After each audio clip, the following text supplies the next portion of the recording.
Você se vê ansioso com aquela tensão no peito, né? Essa é uma das sensações da ansiedade. Fica um aperto no peito, um estado de alerta. Você sente isso? Pois esse vídeo é para você, porque hoje eu gostaria de refletir sobre a ansiedade e o que está por trás da ansiedade.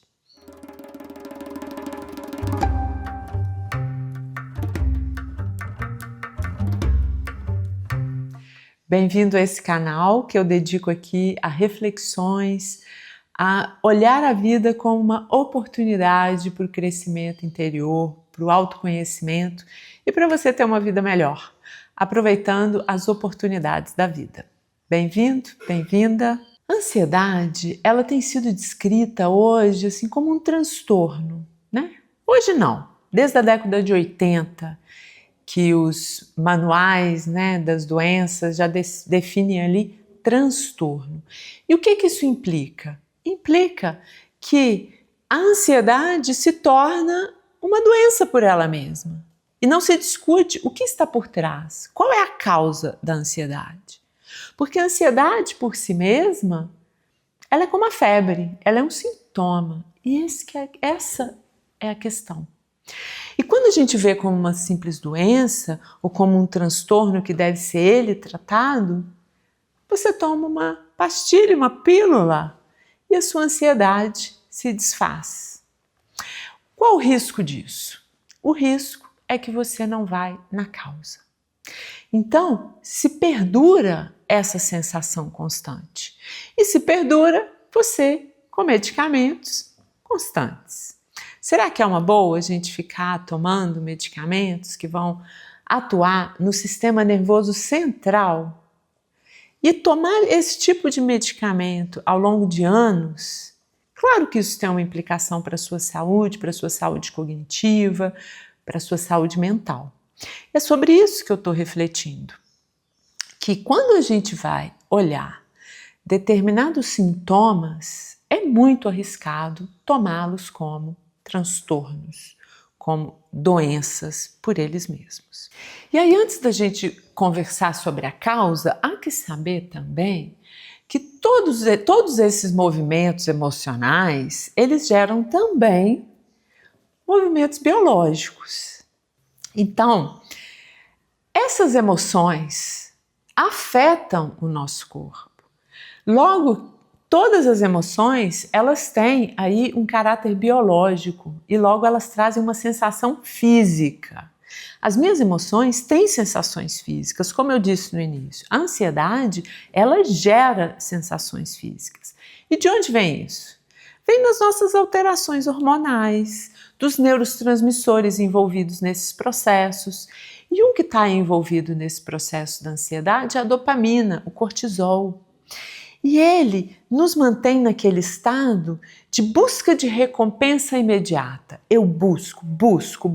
E essa é uma das manifestações comportamentais da ansiedade. A pessoa está todo o tempo buscando uma nova recompensa. Por exemplo, estou passando aqui o meu dedo e os meus olhos pelas telas do computador nas mídias sociais, vendo aquilo, satisfaz de alguma forma, uma satisfação bastante imediata, no meu sistema de recompensa, que é onde a dopamina passa, um sistema que se chama aqui, né, no sistema nervoso central. Assim como eu busco relações, sexo, substâncias, bebidas, conhecimento, curso, né, também, cursos, pessoas que compram cursos online, isso também é uma manifestação da dopamina e do estado ansioso. E o estado ansioso, ele está sempre olhando para frente, para o futuro, a ansiedade. Então, o que vai vir depois? O que vai vir?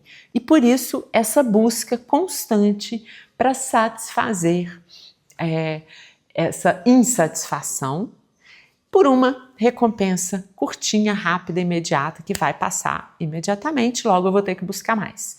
Então, esse é o mecanismo da ansiedade. Eu vou mais. Só que, o que está por trás?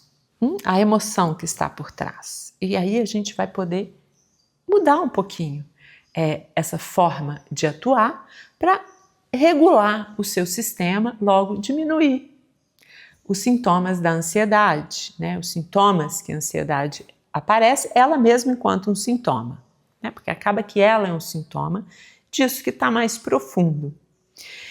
E o que está mais profundo muitas vezes, em um certo nível, são as frustrações, as insatisfações da vida.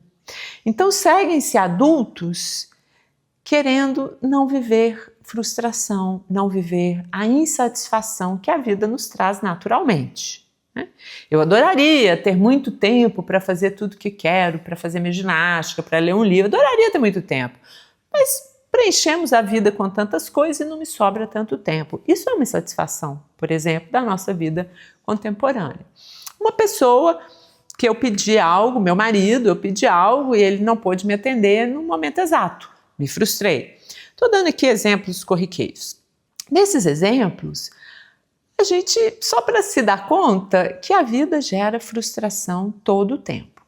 Algumas frustrações são a causa da ansiedade, que aí eu vou ter que olhar para ela para resolver. Outras frustrações cotidianas são da vida mesmo. Vou ter que aprender a lidar, que a vida não vai me dar tudo que eu quero todo o tempo, né? Isso é sinal de maturidade.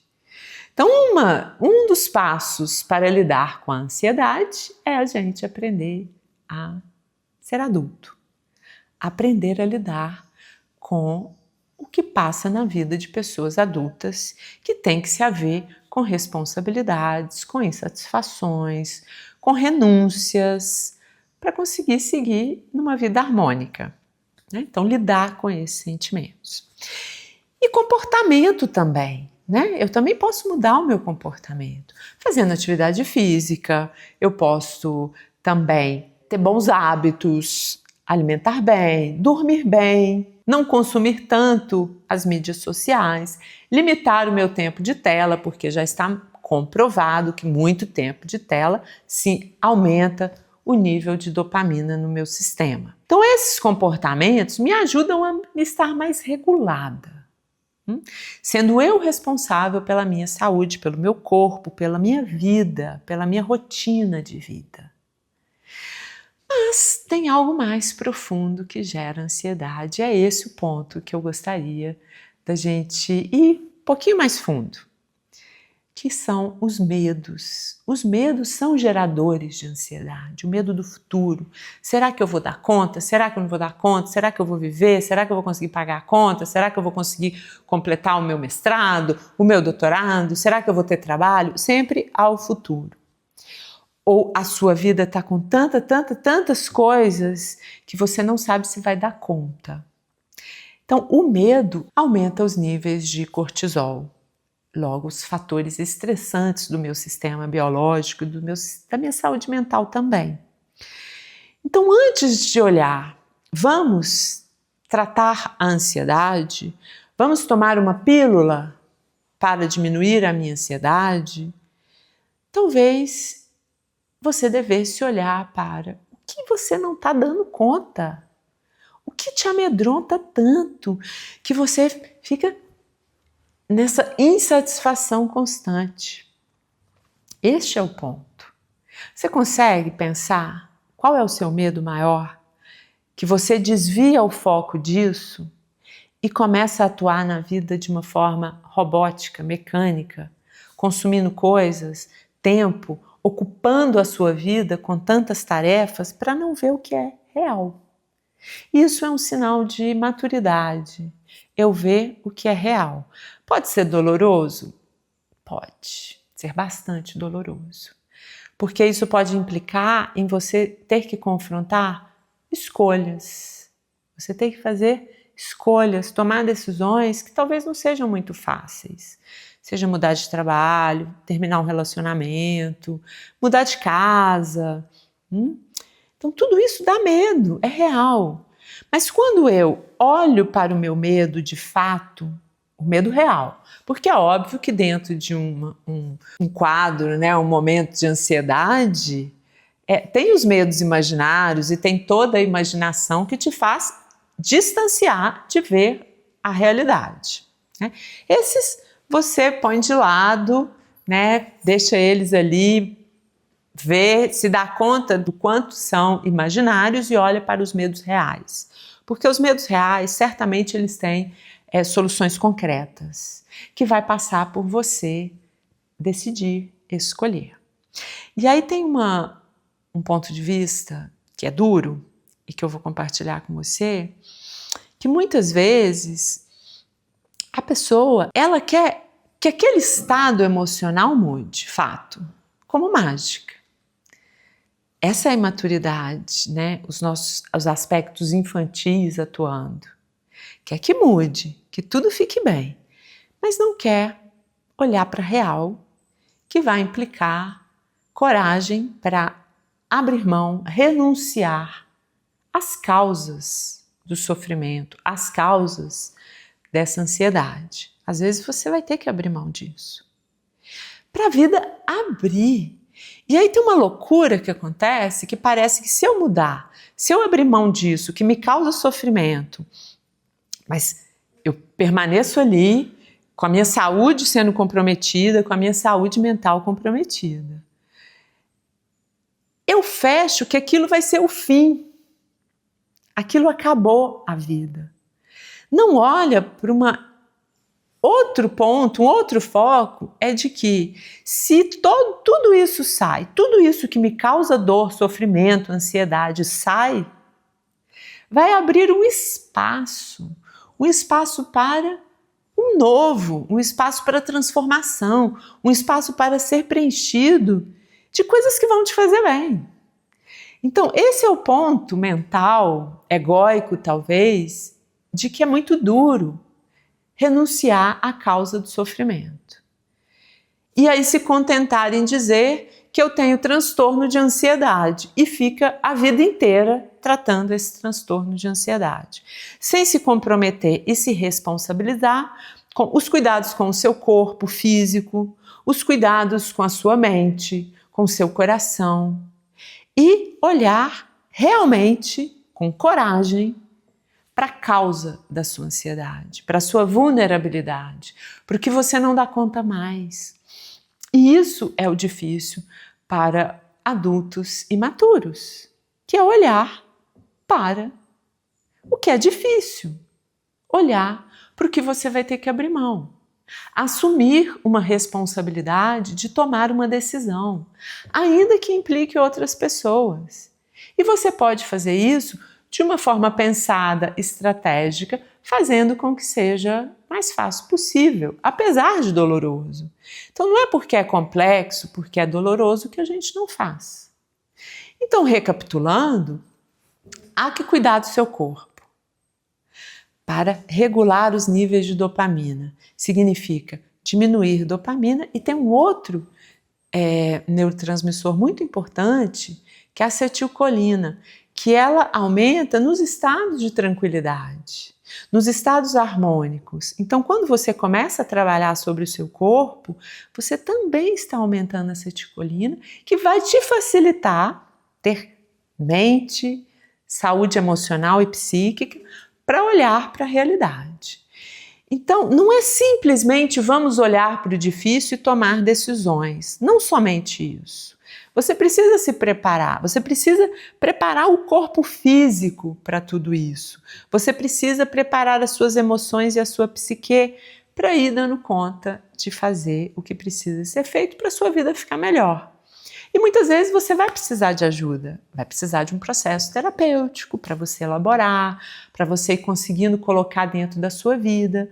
Você vai precisar de amigos. Os amigos são muito importantes para a gente poder refletir um pouco, né? As amizades profundas, amizades seguras, em que você pode sim se expor e expor a sua vulnerabilidade.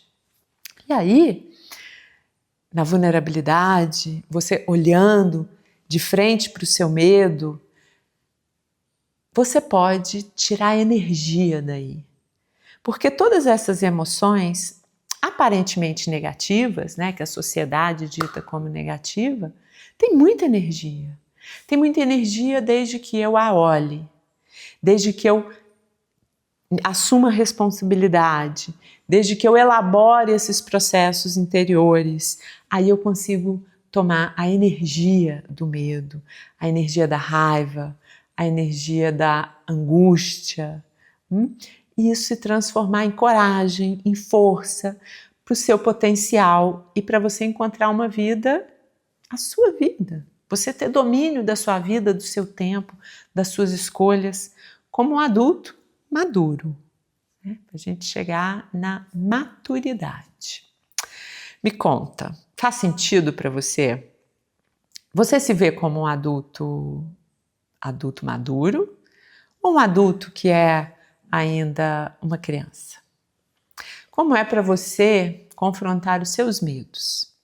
Compartilha aqui que é a nossa forma de trocar, de refletir junto, e estou sempre à disposição também nos processos terapêuticos.